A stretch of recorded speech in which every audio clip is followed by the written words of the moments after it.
Assalamualaikum warahmatullahi wabarakatuh. Selamat pagi, salam sejahtera untuk kita semua.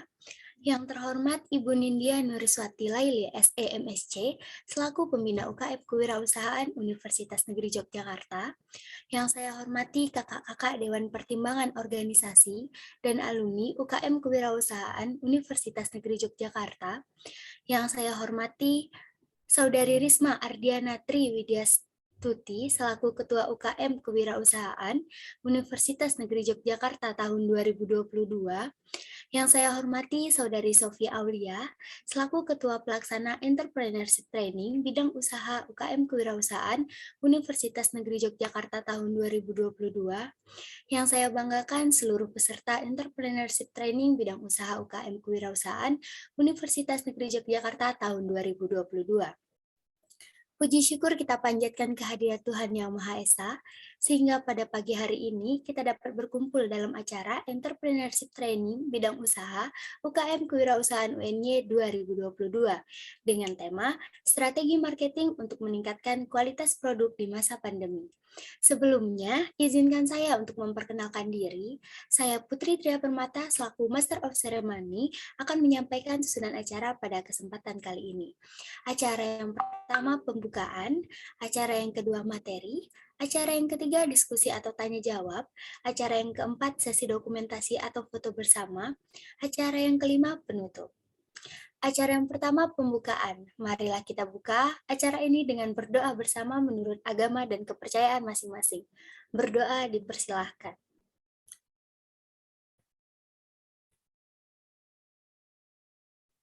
Berdoa tidak dibatasi.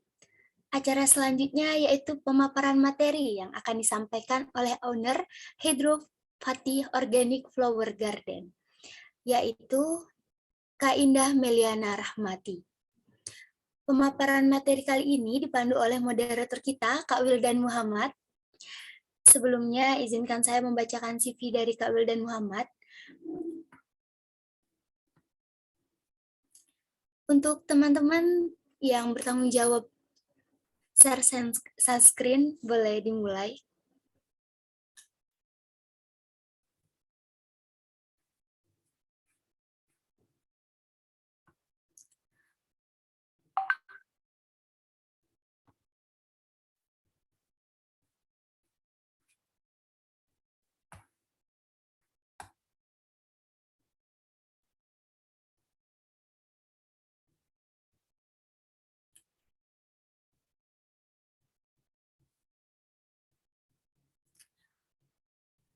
Baiklah, untuk pengalaman organisasi sendiri, Kak Wildan berada di UKM Kewirausahaan UNY sebagai Staf Public Relation tahun 2022, di UKI Al-Mujadid sebagai Staf Syiar tahun 2022, di Art of Building Community sebagai Ketua 1 tahun 2018-2019, Pramuka Negeri 3 Tasikmalaya sebagai Ketua Umum tahun 2015 sampai dengan 2016.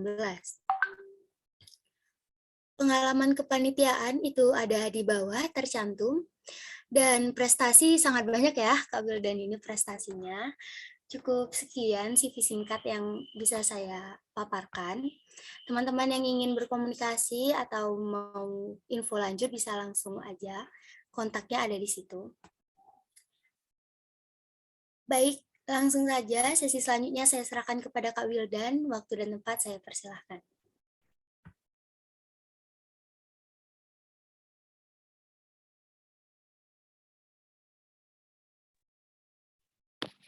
Oke, baik. Sebelumnya tes suara saya masuk apa tidak ya, Mbak Tria? Sudah masuk, Mas. Oke. Terima kasih Mbak Tria ya selaku MC yang telah memberikan kesempatan kepada saya untuk mengambil alih acara ini. Assalamualaikum warahmatullahi wabarakatuh. Selamat pagi dan salam sejahtera untuk kita semua.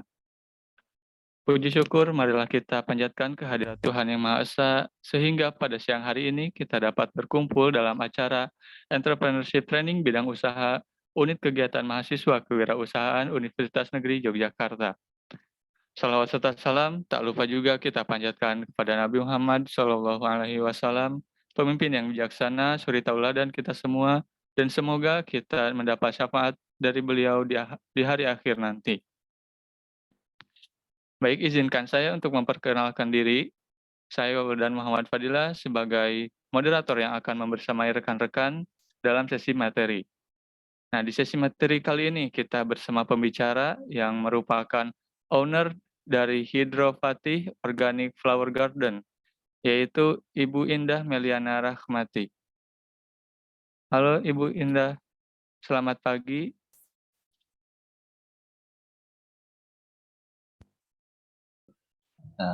Selamat pagi. Oke Ibu, apakah sedang berhalangan on cam ya Ibu? On-cam. Bentar. Di sini bawah. Di bawah. Ya. Oke. Assalamualaikum warahmatullahi wabarakatuh.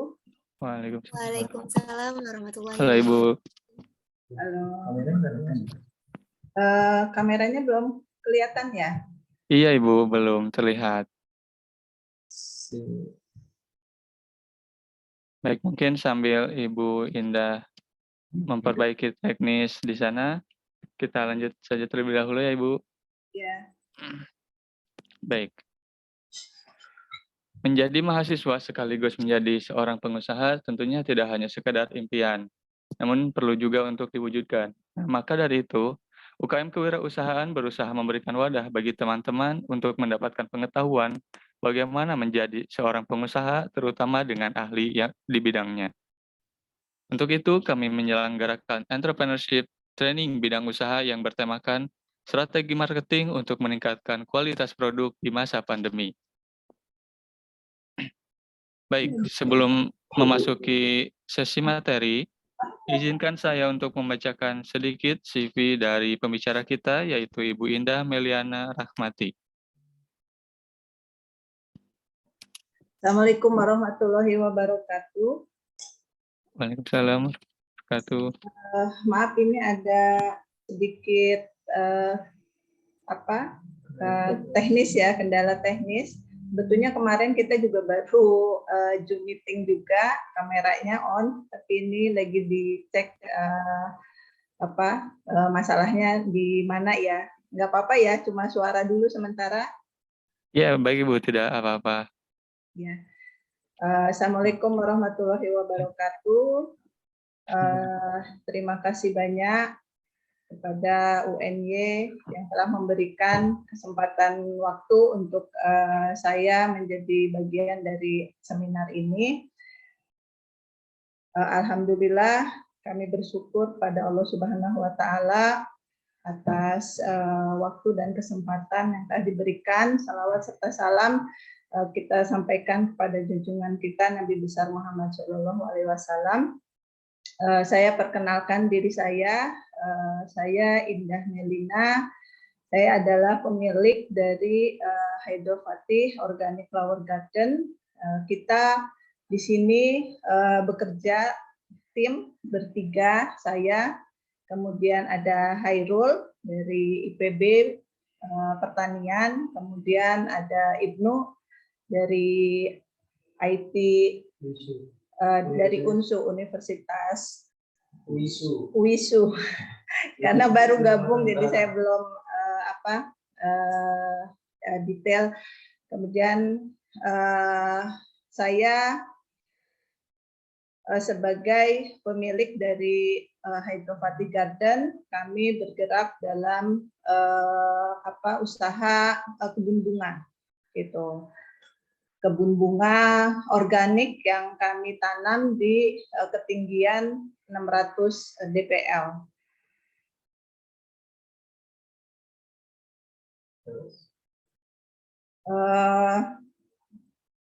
Sebetulnya saya adalah lulusan matematika, tapi saya secara otodidak belajar tentang pertanian. Kemudian kita mulai bisnis flower garden ini adalah sekitar 2 tahun, tapi kalau kebunnya sendiri kita sudah sekitar masuk ke tahun ke-6. Awal mula kebun hidrofatih ini adalah memanfaatkan kotoran kuda untuk kompos di kebun kita. Bisnis awal kita itu adalah stable.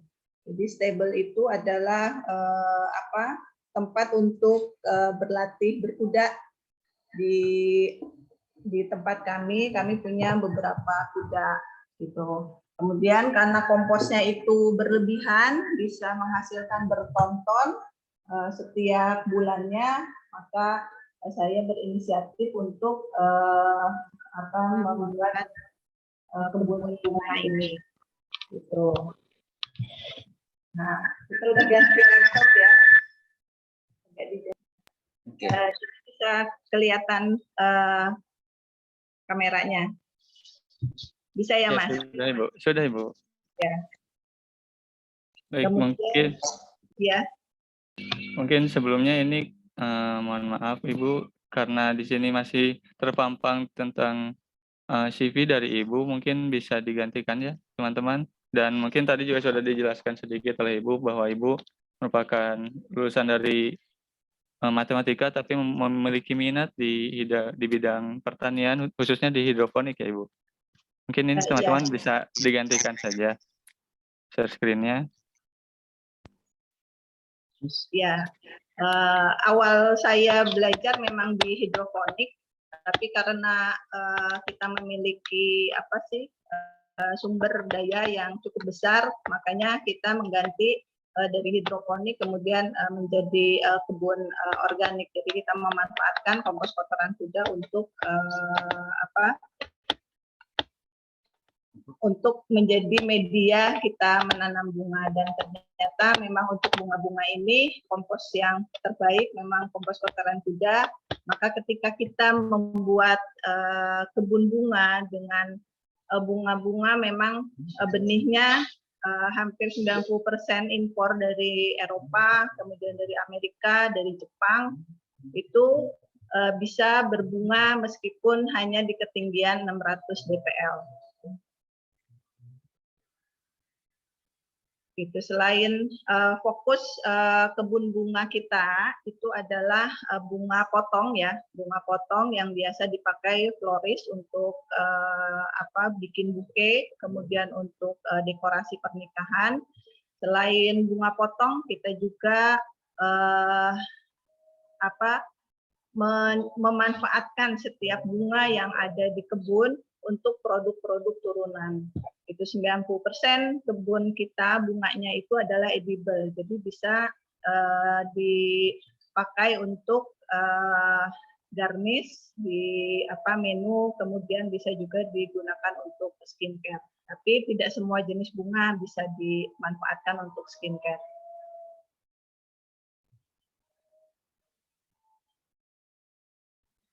Kemudian untuk kebun kita sendiri memang kita belum buka untuk umum ya, karena kita lebih banyak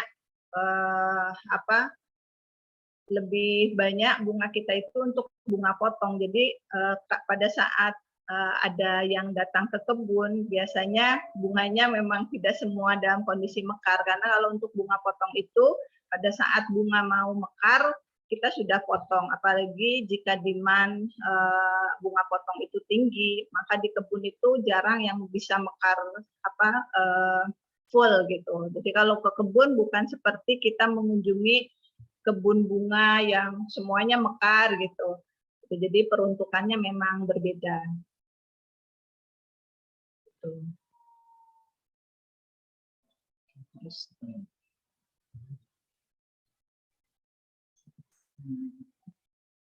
Jenis-jenis bunga yang kita manfaatkan untuk skincare yang paling banyak diminati adalah bunga kalendula. Ini seperti ini ya. Ini bunga kalendula yang kita infuse dengan minyak yang memang dipakai untuk skincare. Itu misalnya sunflower, kemudian olive oil, maka produknya akan jadi seperti ini. Kameranya masih kelihatan, Mas? Masih. Masih, Bu, masih. Ya. Nah, ini adalah sabun cuci muka dari Calendula. Jadi dari Calendula yang kita infuse di minyak penyerta ini, yang ini pakai olive oil, kita jadikan sabun. Itu memang kita untuk beberapa jenis kita bekerja sama untuk skincare ya, untuk pembuatan skincare dengan merek yang sudah BPOM. Gitu. Jadi kita mengirim raw produknya untuk kemudian diolah menjadi sabun. Gitu. Nah di kebun hidrofati ini sebagian besar kebunnya itu memang tertutup dengan plastik UV ya, karena untuk bunga potong kesempurnaan dari kelopak bunga itu sangat dibutuhkan, terlebih di musim hujan. Kalau kita dibiarkan terbuka, itu kelopaknya akan rusak. Gitu. Jadi sebagian besar di kebun kita tutup dengan plastik UV. Tapi pinggirannya karena suhu di kita ini tidak sedingin seperti di ketinggian lebih dari 1000 meter, jadi pinggirannya kita nggak tutup dengan insect net. Jadi kita hanya melindungi dengan plastik UV aja. Dari awal nggak ada apa? Yang share screen itu diawalin tuh slide yang pertama biar runut. Siapakah Amanda tadi ya? Iya, Pak. Nah, Next. Ibu kalau mau ulang next. Oh iya. Next. Kemudian berikutnya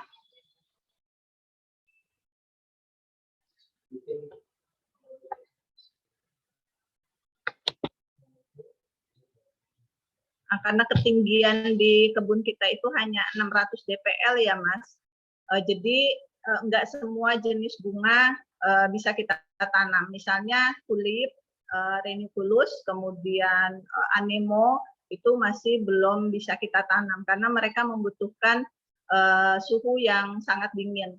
Jadi kita di kebun ini memilih bunga-bunga yang masih bisa berbunga di late spring, kalau di luar negeri itu sampai ke summer, dan jenisnya pun sebetulnya masih banyak sekali. Itu kebun hidrofati ini kenapa sedikit berbeda dari yang lain, karena memang kita memilih jenis-jenis bunga yang tidak banyak dijual di di pasar bunga. Misalnya kalau di pasar bunga itu kan banyak mawar, kemudian krisan gitu. Nah, kita mencoba untuk merombak biar floris itu mereka biasa membeli bunga-bunga yang kita tanam di kebun hidrofati itu biasa impor dari Eropa, gitu, seperti kosmos gitu. Nah itu kita mencoba untuk kita tanam di kebun.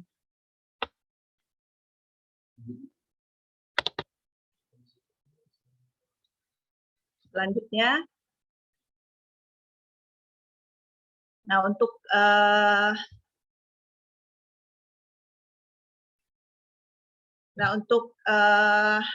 produk yang kita hasilkan seperti yang saya tadi bilang adalah edible flower, cut flower. Edible flower itu adalah jenis-jenis bunga yang biasa dipakai untuk garnish, misalnya di hotel, kemudian di bisnis kuliner, kemudian ada lagi produk bunga yang berkhasiat untuk obat, seperti yang saya tadi bilang, ini Calendula, ini memiliki efek yang bagus untuk kulit, bisa juga untuk dibuat teh. Tapi untuk teh sendiri kita belum buat produk di teh gitu. Kemudian ada juga chamomile yang bagus untuk kesehatan, kemudian ada white yarrow, kemudian ini ada carnation gitu. Itu adalah jenis-jenis bunga yang memiliki manfaat baik untuk kesehatan tubuh maupun untuk kesehatan kulit. Nah, untuk yang kesehatan kulit itu makanya kita bikin sebagai produk dari skincare gitu. Ada sabun, kemudian ada pelembab, ini Calendula Salve. Ini dibuat dari infus bunga Calendula dicampur dengan beberapa bahan alami yang lain. Jadi kita nggak pakai bahan kimia, jadi kita pakai bahan yang natural. Kemudian Kemudian untuk yang bergerak di bidang handicraft, misalnya resin art, kita menyediakan produk fresh dry flower, kemudian juga ada bunga kering juga. Biasa dipakai untuk teman-teman yang bergerak di bidang resin art. Kemudian kita juga pakai bunga-bunga kering ini untuk membuat lilin aromaterapi ini. Nah, aromaterapinya pun kita mengambil untuk sementara untuk beberapa jenis itu ngambil dari produsen yang dia langsung memproduksi essential oil. Tapi ada juga yang hasil dari kebun. Sementara ini kita baru punya produk serai. Jadi lemongrass yang kita panen dari kebun, kita olah menjadi hydrosol seperti ini. Nah, ini adalah dari serai sama essential oilnya. Essential oilnya itu kita gunakan untuk membuat lilin. Silakan yang berikutnya, slide berikutnya.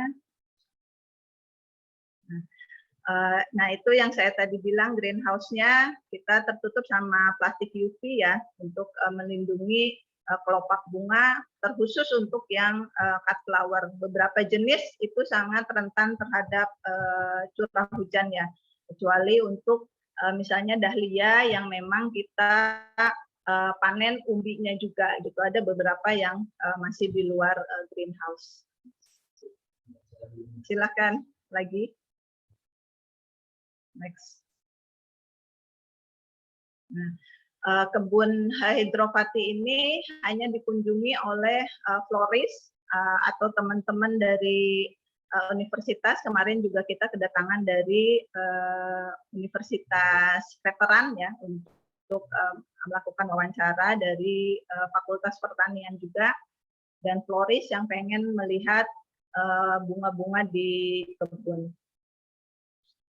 Terus semaian kita juga sama, semua harus ada di dalam greenhouse. Meskipun greenhouse kita belum terlalu standar ya, tapi kita selalu berusaha untuk meningkatkan kualitas dari hasil kebun kita. Kemudian slide berikutnya. Nah, produk-produk dari hidropati ini itu memang cukup banyak ya. Jadi dari bunga-bunga ini asal dengan catatan kalau kita ingin menggunakan untuk misalnya skincare, edible flower. Jadi edible flower itu kan bunga yang bisa kita makan ya, bisa kita konsumsi, apalagi seperti chamomile, kemudian calendula, dia berkhasiat obat. Faktor yang paling penting itu wajib ditanam secara organik. Jadi kita tidak menggunakan pestisida sama sekali. Jadi yang kimia. Jadi semua yang kita hasilkan organik, pupuk yang kita pakai selain kompos kotoran kuda juga disiram dengan pupuk organik dari hasil kebun. Itu misalnya seperti susu, pisang, pepaya, jantung pisang, lidah buaya. Nah, beberapa jenis pupuk organik ini juga mengandung efek pestisida organik ya. Jadi pada saat kita siram mereka dengan pupuk, dia punya double action untuk menyuburkan tanah, juga untuk mengurangi serangan hama. Silakan berikutnya. Nah, untuk cut flower, 90% konsumen kita itu adalah dari luar kota. Dari Jakarta, Surabaya, kemudian dari Solo, Semarang, ada juga dari Bandung.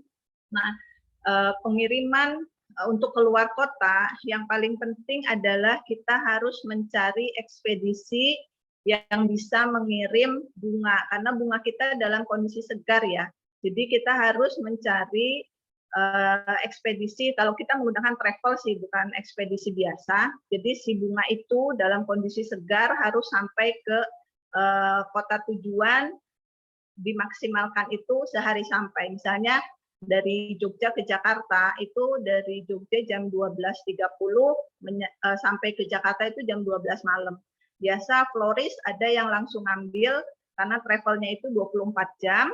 Jadi mereka langsung ambil, kemudian langsung dimasukkan ke chiller. Karena apa? jenis-jenis bunga yang kita jual memang bukan jenis yang keras seperti mawar, krisan itu kan lumayan keras ya.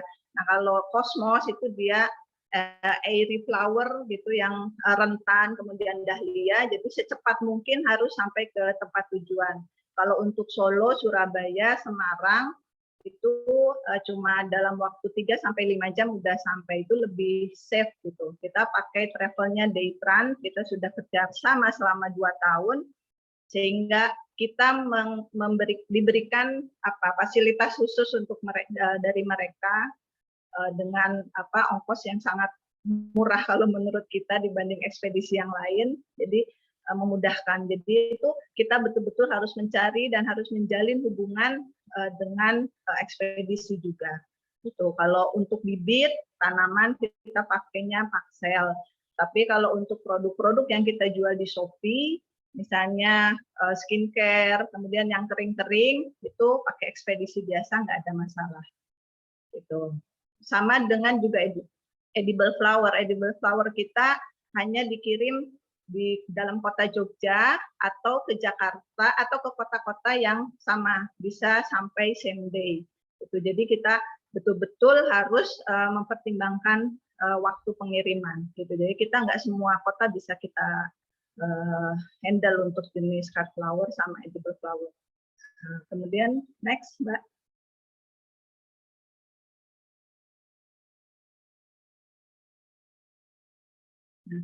Nah, untuk bibit sama umbi kita juga jual, tapi tidak semua jenis bunga kita jual dalam bentuk bibit dan umbi. Jadi untuk bibit itu biasa kita jual yang masa hidupnya lama, misalnya red panama, kemudian murbei, dahlia.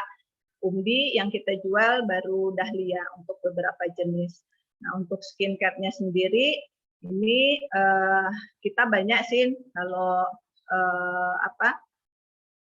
kita sudah mencoba untuk menjual skincare ini di marketplace gitu, bisa lebih jangkauannya lebih jauh. Kemudian silakan next, Mbak. Nah, yang lilin aromatik yang saya contohkan ini seperti ini adalah dibuat dari bunga-bunga yang dikeringkan. Kita tidak bisa menggunakan bunga segar ya, karena kalau bunga segar itu dia masih mengandung kandungan air yang tinggi. Jadi kita keringkan dulu.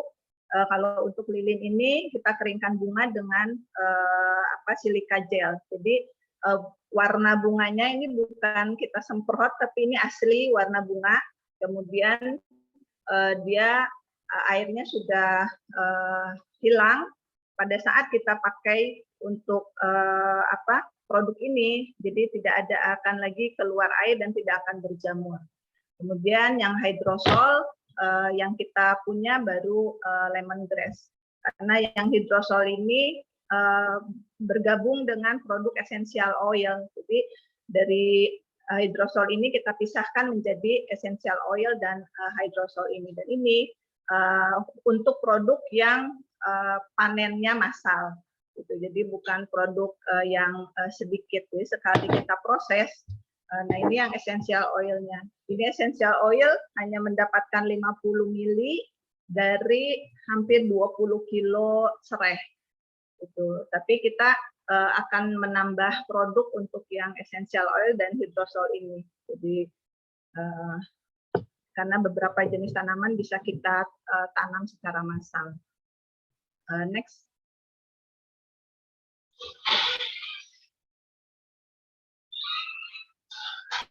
Nah, strategi marketing yang kita pakai di Hydrofatih ini, yang pertama adalah Instagram.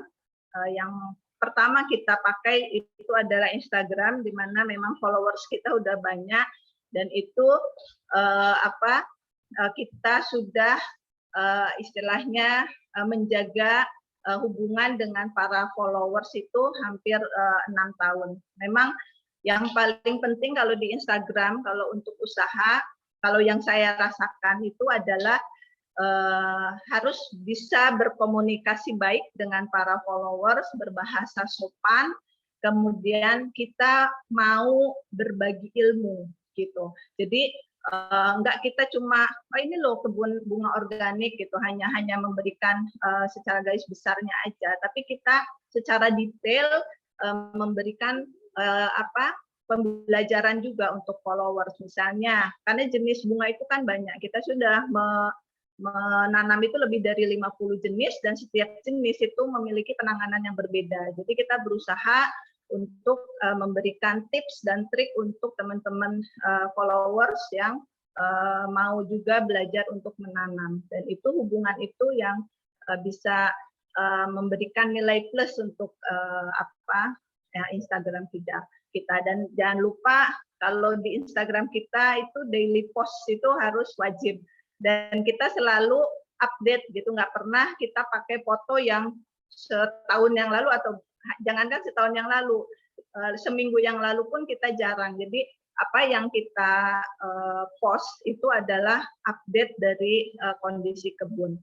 Kemudian marketplace kita pakai saat ini yang sudah berjalan adalah Shopee. Kemudian insya Allah kita akan ke Tokopedia. Kemudian nah yang saya bilang dari setiap jenis bunga itu, karena untuk kita bahas secara detail di Instagram itu agak terbatas, maka kita akan membuat website dan YouTube. Jadi misalnya cara menanam atau pemeliharaan dahlia, kita buatkan videonya di YouTube. Jadi buat teman-teman yang membutuhkan itu tinggal klik linknya di bio kita. Kemudian kita juga ikuti exhibition, misalnya seperti Pasar Wiguna, untuk memperkenalkan produk-produk kita di dalam kota Yogyakarta. Karena selama ini kita masih banyak jadi kenal itu di luar Jogja. Kita coba untuk bisa, dan seminar ini pun salah satu cara kita untuk memperkenalkan hidropatik di kalangan mahasiswa Yogyakarta. Next.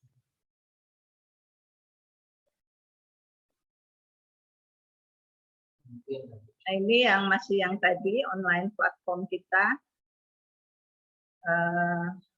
Insya Allah yang websitenya kita akan diupdate terus, karena ini saya ada Ibnu dari orang IT.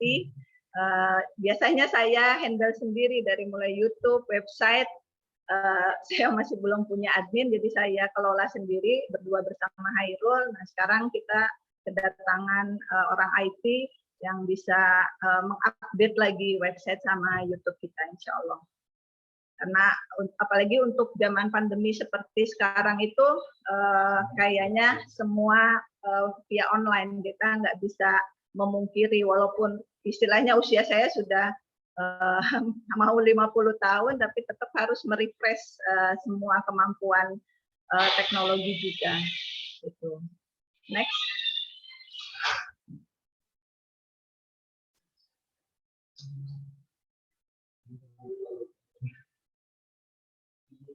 Selanjutnya, nah, demikian penjelasan yang bisa saya sampaikan. Semoga apa yang saya sampaikan bisa memberikan inspirasi buat mahasiswa di UNY secara khusus ya, untuk bagaimana mengawali bisnis di bidang apapun sebetulnya ya. Silakan jika ingin bertanya boleh. Baik, terima kasih kepada Ibu Indah Meliana yang telah memberikan materi serta sharing pengalamannya juga ya, yang luar biasa menginspirasi ya, terutama di bidang bisnis ini. Nah, mungkin dari teman-teman sekalian yang ingin bertanya silakan untuk bertanya, namun sistemnya teman-teman yang ingin bertanya disilakan terlebih dahulu untuk raise hand, dan nanti akan kami tunjuk serta bisa langsung on mic ataupun menuliskan pertanyaannya di kolom chat. Dan sesi tanya jawab ini akan berlangsung kurang lebih 20 menit ke depan. Baik, mungkin kepada teman-teman semua dipersilakan jika ingin bertanya mengenai berbisnis mungkin yang ya khususnya Ibu kan sedang di bidang pertanian dan mungkin teman-teman sedang mulai mau menggeluti di bidang tersebut gitu. Silakan teman-teman. Oh ya, ini ada dari Mbak Santika Almifta. Halo Mbak.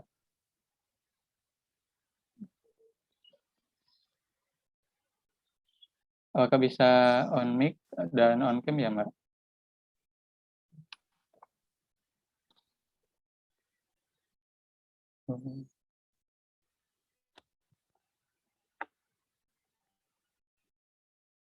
Oke, mungkin selanjutnya saja kepada Mbak Vidya Ajeng.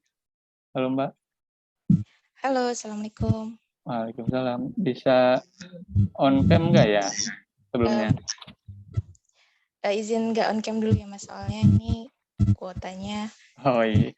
nggak Oke, bisa. ya tidak apa-apa. Mungkin silakan bisa langsung disampaikan saja pertanyaannya. Baik, terima kasih buat Mas Wildan yang udah ngasih kesempatannya. Sebelumnya makasih buat Ibu yang udah memberikan materi yang sangat luar biasa ya Bu. Wah, saya dengarnya tadi tentang flow, tentang gardening itu saya suka, dan apa ya, saya pengen lebih tahu gitu soal menggeluti dunia bisnis di dunia florist ya, terutama ya Bu ya. Itu saya ada beberapa pertanyaan sih Bu sebenarnya. Salah satunya tadi yang paling saya notice itu Ibu bilang kan ada 50 jenis bunga ya Bu ya yang dikembangkan di Hidrofati ini, terus bibitnya itu Ibu datangkan langsung dari impor dari Eropa ya Bu ya.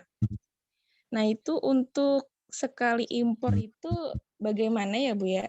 Saya mau tanya itu bagaimana alur dan prosesnya yang harus dilalui, terus juga kan melewati bea cukai ya Bu ya. Nah itu bagaimana cara dari Hidrofati sendiri memaksimal perhitungan biayanya biar nanti tuh sinkron sama dari modal yang dikeluarkan sama proses penanaman, perawatan sampai nanti dijual dan harga jualnya itu bagaimana ya Bu? Untuk benihnya sendiri yang itulah kenapa saya bilang di Instagram itu kita harus bisa mengelola secara baik antar followers ya. Kita harus berbahasa santun, meskipun ya namanya netizen kita sekarang itu ada aja yang ya suka ini, kita harus membalas mereka dengan sopan, dengan santun, semarah apapun kita gitu dengan pertanyaan mereka, sehingga hubungan dengan followers itu, walaupun misalnya satu followers itu follow saya, nggak semua saya bisa follow back gitu loh, tapi mereka selalu intens untuk hubungan dengan kita. Nah, dari hubungan baik itu, walaupun kita tidak face to face, tapi jadi ada kayak chemistry. Jadi beberapa benih yang kita dapat itu adalah tawaran dari followers yang misalnya ada saudara atau kakaknya atau keponakan atau mungkin partner kerja yang mau pulang ke Indonesia gitu. Jadi kita bukan impor langsung karena kita bukan jual benih ya.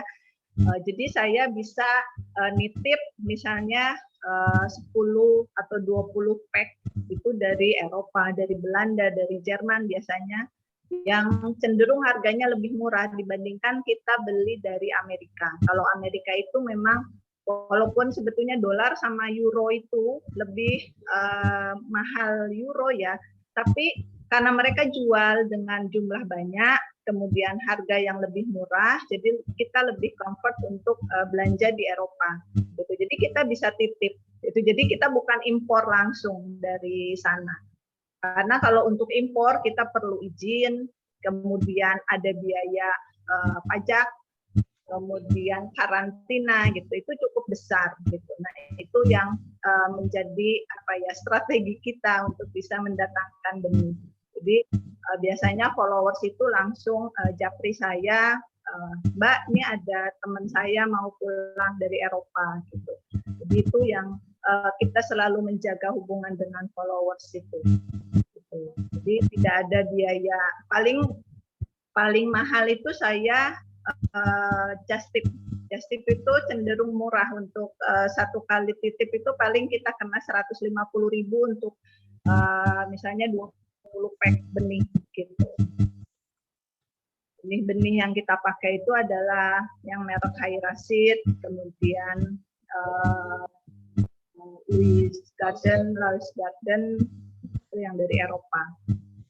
Pernah kita beli dari Amerika, tapi yaitu karena nilai jualnya tinggi, jadi kita mengurangi pembelian dari Amerika. Dan satu lagi, setelah kita beli benih, diusahakan untuk bisa kita panen benih sendiri, gitu. Jadi supaya kita tidak ketergantungan untuk membeli benih impor. Nah, salah satunya yang kita bisa membenihkan lagi itu adalah kayak gini. Ini Zinnia Envy Lime. Ini tuh kalau di Indonesia itu sebutnya bunga kertas, tapi kita mencoba untuk menghadirkan warna motif yang berbeda dari yang ditanam di sini. Ini warnanya hijau. Kemudian ada juga Amimajus. Nah, ini kita beli satu pack, tapi kita bisa panen benih berjuta-juta benih gitu, dan kita bisa jual. Kalau koleksi kita benihnya panennya banyak, kita jual ke teman-teman juga yang di Shopee. Tapi kalau misalnya panen benihnya sedikit, hanya untuk penggunaan cut flower kita aja. Gitu. Mungkin itu bisa menjelaskan ketergantungan benih kita dari benih impor. Baik Ibu. Kita menghindari pembelian dari importir ya, bukan apa-apa, karena kecuali kalau dia importirnya langsung, jadi kita titip beli benih langsung dari sana, karena biasanya penyimpanan yang terlalu lama di suhu ruang itu akan menurunkan kualitas benih. Jadi kita usahakan itu kalau untuk produksi bunga sendiri nggak beli, kecuali kalau untuk coba-coba beli yang repack itu nggak ada masalah. Karena tingkat germinasi itu sangat-sangat tergantung dari kualitas. Baik Ibu. Saya izin tanya lagi untuk tadi terkait ini ya Bu ya, benih yang dikembangkan berarti dari 50 jenis biji yang sudah ada begitu Bu, itu sudah melalui proses yang panjang ya Bu pastinya, sampai bisa Hidrofati sendiri itu mengembangkan varietas baru di Indonesia terus bisa bertahan di Sleman ya Bu ya. Tadi kalau tidak salah dengar 600 mdl. Itu punya apakah bisa semua yang didatangkan dari sana itu berhasil atau sempat ada yang gagal, try and error gitu, bagaimana cara mensiasatinya Bu? Iya. Untuk satu persatu jenis bunga itu biasanya memang butuh waktu minimal 6 bulan. Misalnya seperti ini straw flower. Straw flower ini adalah jenis bunga yang dari mulai dia fresh flower itu dia punya fast life lama. Kemudian pada saat kita keringkan seperti ini dia warnanya tidak berubah. Dan bentuknya pun sama, tidak berubah. Jadi ini adalah buket bunga kering, ya, warnanya masih segar seperti bunga segar. Nah, yang misal saya ambil contoh itu straw flower. Jadi straw flower itu kita sampai ke panen benih itu minimal kita membutuhkan waktu 6 bulan. Baru 6 bulan berikutnya saya bisa jual untuk bunga potong atau untuk benih. Jadi setiap jenis itu, apalagi untuk varietas baru ya, kecuali kayak misalnya Cosmos. Cosmos ini saya sudah bisa panen benih banyak banget, jadi saya bisa jual benihnya juga. Gitu. Jadi tapi nggak semua jenis bunga itu bisa menghasilkan panen benih. Jadi yang kalau nggak panen benih, saya skip nggak belanja benih itu lagi. Gitu. Jadi untuk mengurangi ketergantungan kita dari benih impor. Jadi bunga-bunga yang di kebun ini seperti straw flower ini udah kita tanam dari hasil panen benih sendiri. Itu karena satu pack itu biasanya apalagi untuk merek-merek tertentu paling isinya 50 butir, dan kalau untuk bunga potong itu 50 butir itu udah nggak bisa dijual untuk bunga potong, hanya khusus untuk pembibitan. Karena biasanya kalau untuk bunga potong itu minimal ada 200 tanaman, itu minimal ya, dan itu tidak bisa berbunga serempak gitu. Jadi dari 200 tanaman itu maksimal itu paling saya hanya bisa panen 50 tangkai, itu udah maksimal banget. Gitu. Luar biasa sekali ya, Bu. Bisa ya menjawab. Iya Ibu, berarti ya lumayan sulit ya Bu ya dalam ya, tapi kan karena kita itu kan memang lahan kita memang kita sewa dari pemerintah Sleman itu 3 hektar yang awalnya memang untuk berkuda, untuk lapangan kuda. Yang baru kita kelola itu hanya 2.000 meter saja untuk kebun bunga.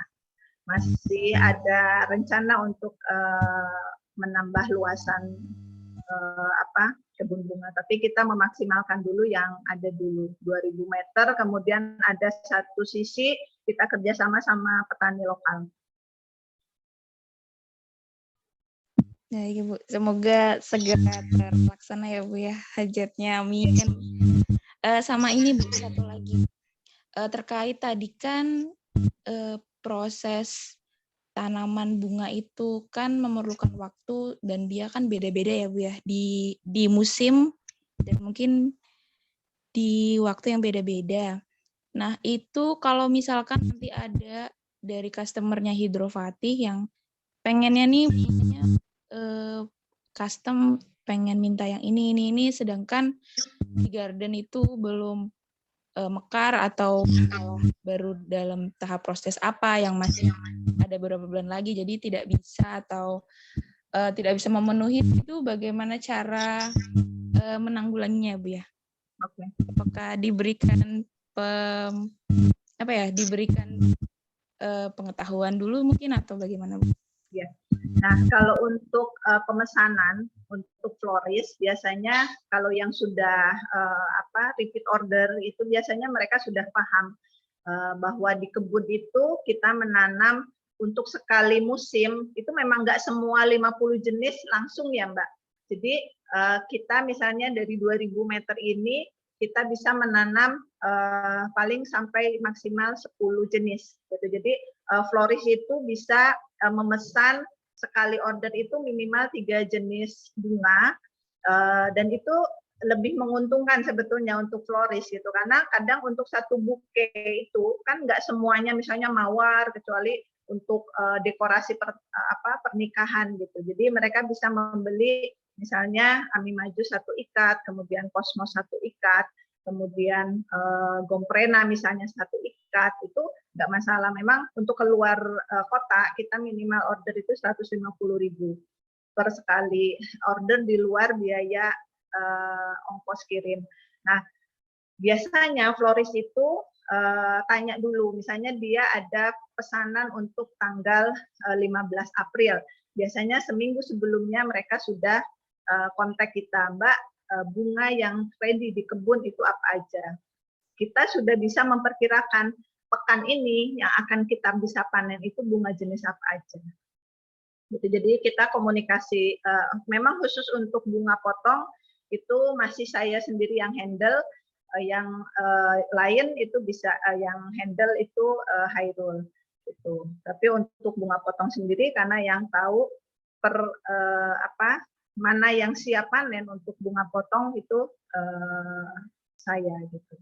Bu, ada pertanyaan dari Kak Santika dari Keselek Error. Mohon izin bertanya Ibu, apakah Ibu ada tips tertentu untuk mengatasi masalah musim, misalnya hujan terus ketika menanam berbunga? Karena dulu keluarga saya sempat punya florist, namun ketika ingin menanam beberapa bunga sendiri gagal. Tips di musim hujan. Oke. Musim hujan. Apa Ibu? Sebelumnya, sebelum menjawab pertanyaan Mbak Santika, mungkin dari Mbak Vidya sendiri bagaimana ya? Apakah sudah cukup atau masih kurang? Iya, terima kasih. Ada satu lagi sih Mas, sebenarnya sih boleh nggak ya? Oh, sangat Nah, tertarik ya Mbak? Iya, tertarik sekali saya, Bu. Ini luar biasa sekali soalnya materinya. Mungkin yang terakhir ya, Ibu ya. Jadi terima kasih pemaparan yang tadi. Mungkin berarti kalau misalkan untuk bunga itu maintenance sama komunikasi ya, keep komunikasi sama customer-nya biar juga bisa tahu stoknya adanya apa di bulan keberapa gitu ya, Bu ya. Sama ini Bu, satu lagi, karena saya kan dari jurusan Boga di UNY. Nah, tadi saya tertarik karena di Hidro Fatih ini ada flower ya, Bu ya? Iya, ambil itu bunga. Edible flower ada apa saja ya, Bu ya?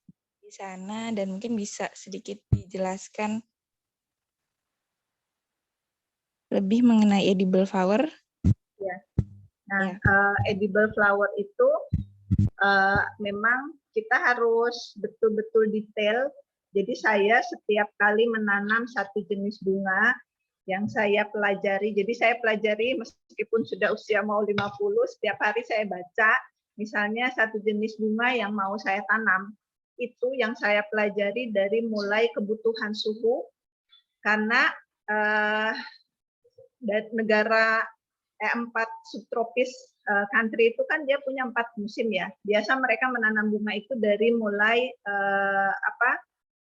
late winter sampai ke autumn ya.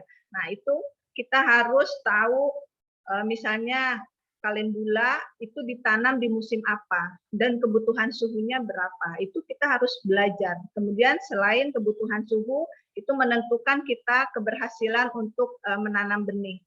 Setiap benih itu punya request suhu sendiri. Sampai kita tuh punya lemari khusus semai yang kita masih manual sebetulnya, karena suhu di kebun kita ini masih di atas 20 derajat Celcius.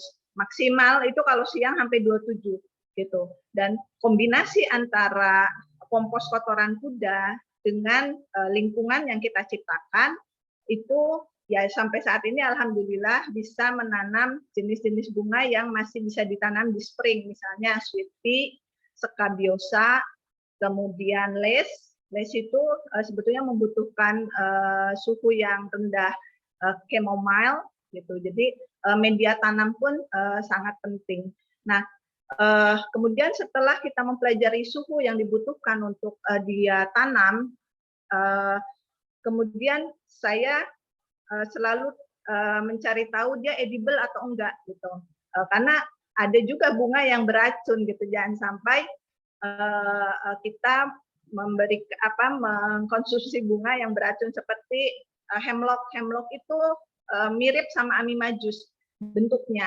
Walaupun amimajus sebetulnya edible, tapi saya lebih memilih untuk tidak menjual amimajus sebagai edible flower gitu, untuk menghindari kemiripan dengan bunga yang beracun gitu. Dan kemudian carnation, bunga yang biasanya yang edible flower Mbak, itu memiliki efek untuk kesehatan gitu. Jadi kita jangan takut untuk mengkonsumsi jenis-jenis bunga. Misalnya kalendula ini malah bisa untuk pengobatan untuk eksim kalau untuk kulit ya.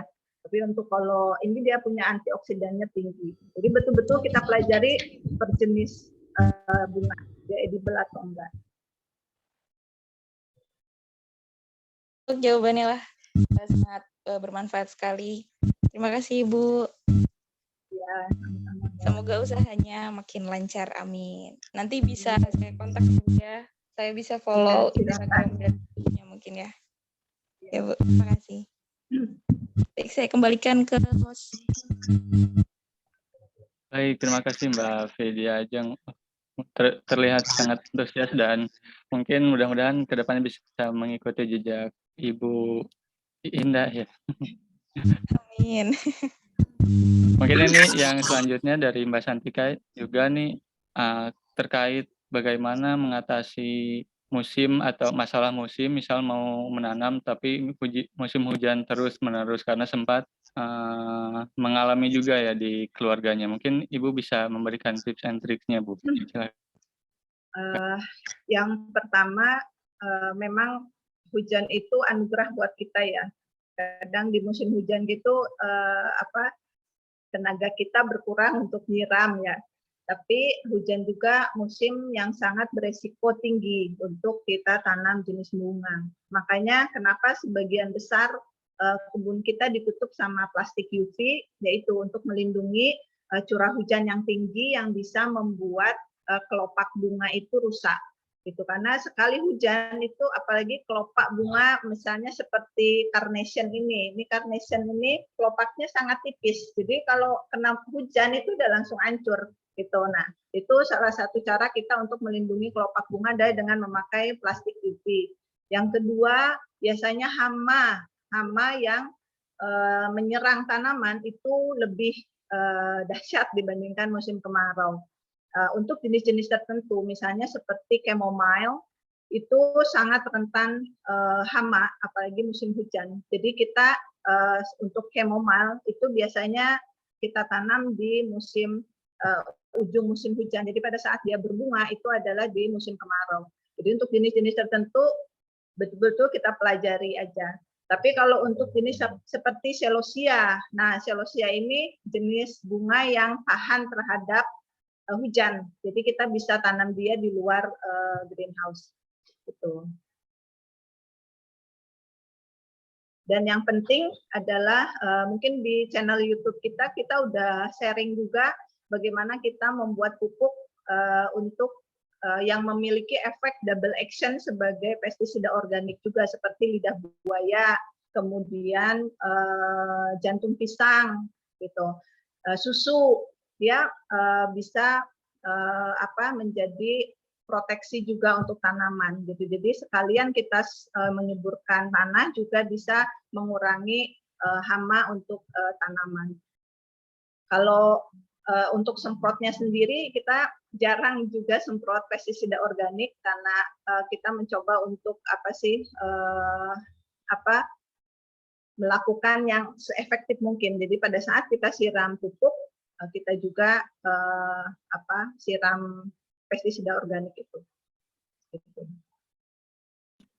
Dan memang ada sebagian bunga seperti aster, kemudian jenis krisan, viola, pensi, itu kita tanam di dalam greenhouse. Gitu. Jadi memang ada beberapa jenis yang memang wajib tertutup. Kalau enggak, hamanya memang luar biasa. Oke, baik Ibu, terima kasih atas jawabannya. Mungkin dari Mbak Santika bisa memberikan respon ya, apakah sudah cukup jelas atau tidak di kolom chat. Baik, mungkin kita lanjut ke pertanyaan berikutnya ya Bu. Ini ada pertanyaan dari Mbak Meita Melani. Menurut Ibu, apa tantangan terbesar Ibu selama menjalankan usaha ini? Mungkin bisa dijelaskan Ibu pengalamannya seperti apa? Tantangan terbesar untuk jenis produk yang fresh ya, itu yang pertama adalah untuk yang fresh itu pertama pengiriman. Jadi betul-betul saya sampai door to door ke travel yang bisa menghandle bunga potong gitu. Itu yang pertama. Kemudian yang kedua, pada saat bunga potong tidak diserap sama pasar bunga potong, itu yang kita harus merubah strategi. Jadi biar bunga yang kita tanam itu enggak terbuang percuma gitu. Misalnya produk bunga kering ini salah satu cara kita untuk bisa memperpanjang usia bunga gitu. Jadi pada saat tidak terserap bunga potong, kita potong untuk kita press. Ini salah satu produk ini press Cosmos, kemudian banyak kita dikeringkan gitu. Kemudian yang ketiga, pada saat jenis-jenis bunga yang kita tanam pun bisa kita pakai juga untuk produk berikutnya, yaitu yang dipakai untuk skincare gitu. Jadi sama pembelian benih yang tadi sebetulnya memang kendala besar buat kita, terlebih pada saat pandemi kemarin, di saat orang-orang itu nggak boleh masuk ke Indonesia, seperti dari Amerika itu sama pemerintah Amerika itu nggak boleh pulang ke Indonesia gitu. Itu jadi kendala. Tapi karena biasanya karena saya beli benih itu nggak pernah sedikit, minimal itu 10 pack gitu. Jadi dimaksimalkan kita bisa membudidayakan yang kita punya gitu. Kemudian regulasi dari pemerintah juga memang menjadi PR untuk, karena benih itu biasanya kalau untuk pengiriman ekspedisi ya, misalnya kita beli online nih dari Bakerseed, nah itu memang peraturannya yang cukup ketat, makanya kita selalu mencoba untuk membeli benih titip hand carry aja, tapi dengan catatan memang nggak bisa banyak. Baik, terima kasih Bu atas jawabannya, dan mungkin memang harus sigap ya Bu ketika ada permasalahan yang di luar dugaan mungkin, atau hal-hal yang menghambat proses produksi dari bunga Ibu sendiri itu ya. Iya. Mungkin selanjutnya, dan sekaligus pertanyaan terakhir ya dari teman-teman semua, ini ada dari Mbak Sofi Aulia. Izin bertanya Ibu, yang membuat produk skincare ini apakah dari tim Ibu sendiri? Lalu apa saja kesulitan dalam memproduksi skincare tersebut Ibu? Silakan mungkin bisa dijelaskan Ibu. Saya tadi sebetulnya sudah menjelaskan sedikit seperti yang sabun muka ini, kita kerjasama dengan merek yang sudah BPOM gitu. Jadi kita memberikan raw produknya. Misalnya kita berikan mereka infuse calendula oil ini untuk diproses menjadi sabun gitu. Untuk beberapa jenis yang memang tidak membutuhkan teknik pembuatan seperti calendula salt ini, kita bisa bikin sendiri. Karena ini hanya campuran dari infuse calendula sama ditambah dengan sea butter. Malah saya sudah membuatkan video YouTube-nya cara membuat calendula salt ini.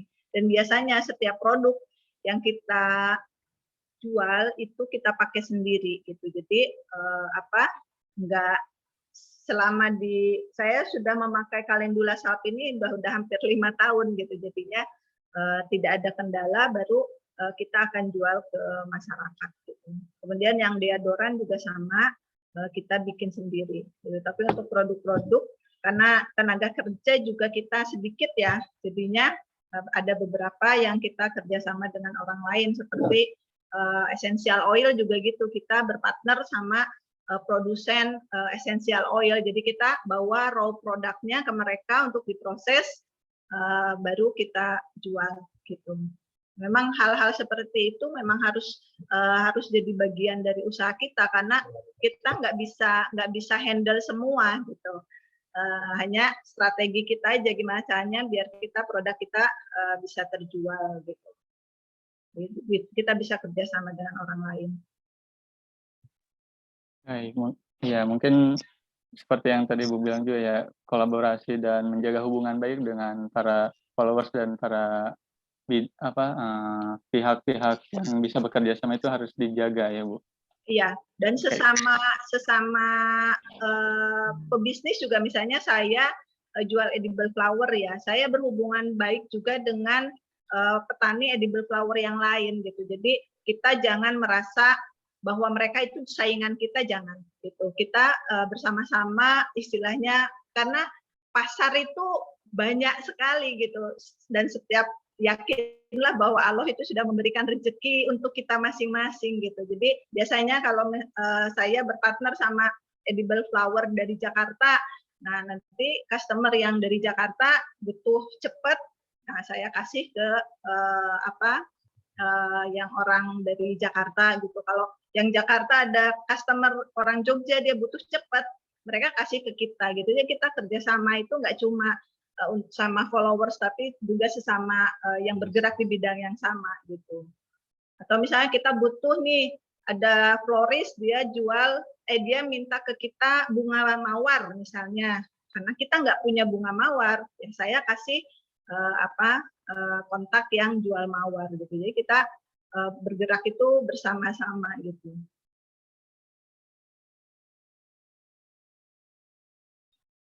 Insya Allah sekali. Mungkin dari teman-teman mohon maaf sekali ini bukan saya sebagai moderator membatasi pertanyaan teman-teman, namun karena waktunya juga terbatas dan tidak bisa melanjutkan pertanyaan dari teman-teman, mungkin nanti bisa dihubungi melalui kontak yang tertera ya tadi kepada Ibu melalui Instagram atau juga kontak personnya. Seperti itu. Baik. Ya. Dan alhamdulillah, terima kasih juga kepada teman-teman sekalian yang sudah aktif dan sudah antusias bertanya kepada Ibu Indah terkait pemaparan materi yang sudah disampaikan, dan mungkin saya sedikit mengulas lagi terkait materi tadi bahwa misalnya ketika kita membuat suatu usaha atau bisnis, kita harus mengetahui dulu bagaimana kekurangan dan kelebihan serta dampak atau dari produk kita yang nantinya kita akan kelola gitu, dan juga harus menjalin hubungan dengan baik kepada pihak lain, terutama dengan followers, dengan pihak-pihak tertentu pebisnis yang selaras dengan produk kita agar usaha atau bisnis kita itu berjalan dengan baik, dan juga selalu berinovasi dan selalu sigap dengan segala tantangan yang mungkin di tengah jalan terjadi dan kita harus bisa menanggulanginya. Baik teman-teman sekalian, sebelumnya kita beri aplaus dulu terhadap kepada pemateri kita yang luar biasa pada pagi hari ini. Terima kasih banyak Ibu. Sama-sama. Dan mungkin teman-teman sekian, dan saya ucapkan terima kasih kembali kepada teman-teman yang sudah bertanya dan menyimak sesi materi ini dengan baik. Maka dari itu saya selaku moderator izin pamit undur diri dan mohon maaf apabila banyak kesalahan kata maupun perilaku. Dan saya kembalikan ke acara kepada MC. Terima kasih. Wassalamualaikum warahmatullahi wabarakatuh. Waalaikumsalam warahmatullahi wabarakatuh. Terima kasih kepada Kak Wildan yang telah membersamai pemateri kali ini. Nah, nanti teman-teman dari penanya tadi bakal ada penanya terbaik yang akan dihubungi sama panitia setelah acara ini berlangsung. Acara selanjutnya yaitu sesi dokumentasi. Sebelum mengakhiri acara pada hari ini, akan ada sesi dokumentasi. Peserta dimohon untuk menyalakan fitur kamera. Dan teman-teman jangan lupa presensi yang ada di room chat, screenshot untuk bukti kehadiran.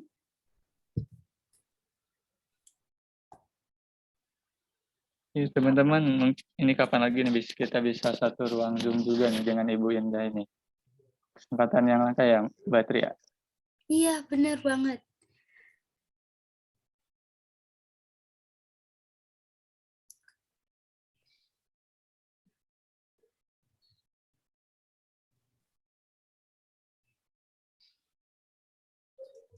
Ayo teman-teman yang belum on cam, karena ini momen luar biasa ya teman-teman. Jadi harus on cam biar ada kenang-kenangannya.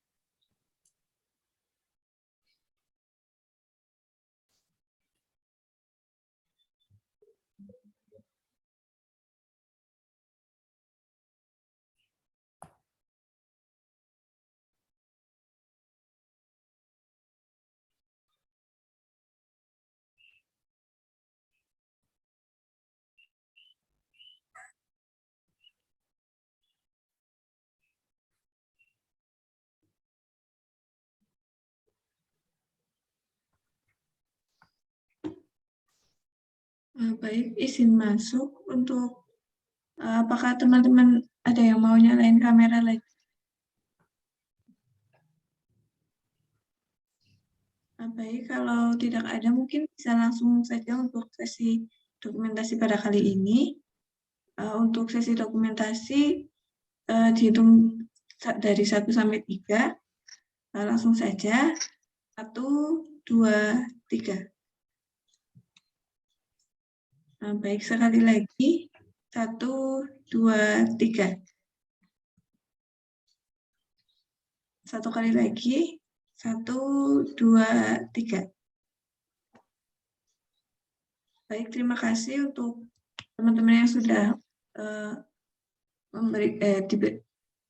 untuk on kamera. Dari saya mungkin diserahin langsung ke MC. Terima kasih.